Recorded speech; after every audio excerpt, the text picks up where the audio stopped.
Todd. We begin today with questions of accountability.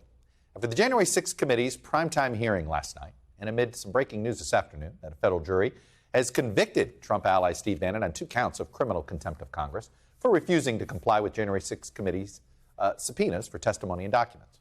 We'll have much more on that breaking news in a moment, including the potential for Bannon to be serving time.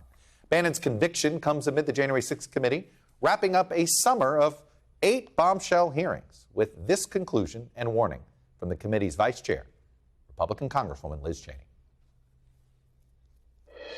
There was no ambiguity, no nuance.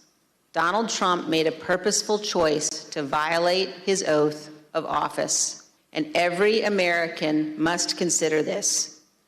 Can a president who is willing to make the choices Donald Trump made during the violence of January 6th ever be trusted with any position of authority in our great nation again? That question is seemingly aimed at Republican voters. It was at one time in the hands of Republican senators, and they chose to punt. But it will be Republican voters across the country who will decide Trump's political fate with the knowledge now of the committee's initial findings into the former president's role in the Capitol insurrection. What Republican voters have to grapple with now is this question. Knowing what they know now, should elected Republicans have voted to acquit Trump in last year's impeachment trial, which could have barred him from ever holding federal office again in a position of responsibility, as Liz Cheney was talking about. Because what the committee has essentially done is take the basic facts that Congress and the American people knew in the immediate aftermath of the insurrection, and they fill it in with so much supporting evidence, with witness testimony from Trump's own advisors and supporters. For instance, we knew then that President Trump had lost the 2020 election to Joe Biden, and there was no evidence of widespread fraud. Now we also know that Trump was told he lost a fair election by his own campaign and White House advisors at every level. We knew then that President Trump denied the election results and floated outlandish and baseless theories to say he won. Now we also know the Justice Department investigated those claims and told President Trump numerous times in numerous ways that they were nonsense, but they actually were investigated. His White House lawyers, by the way, also told him that as well. We knew then that President Trump was pushing for investigations into those debunked claims anyway. Now we also know he nearly blew up the Justice Department over it and tried to name a conspiracy theorist as special counsel during an unhinged White House meeting. We also knew then that President Trump wanted to march to the Capitol following his speech at the Ellipse on January 6th of last year.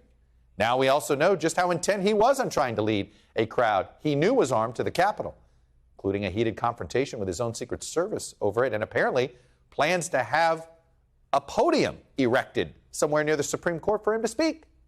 We knew then President Trump didn't put out a message to call off the mob for more than 3 hours as his supporters stormed the Capitol on live television. And now we also know he took virtually no real action during that time, except to call allies in the Senate in a further attempt to stop the counting of the electoral votes, even after someone had died.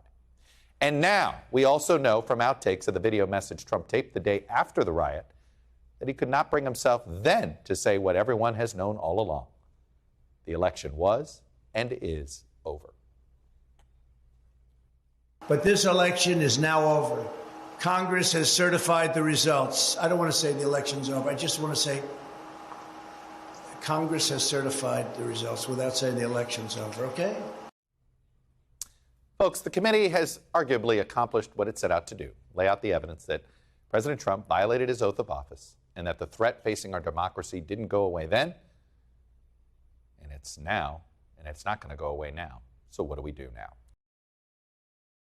Thanks for watching our YouTube channel. Follow today's top stories and breaking news by downloading the NBC News app.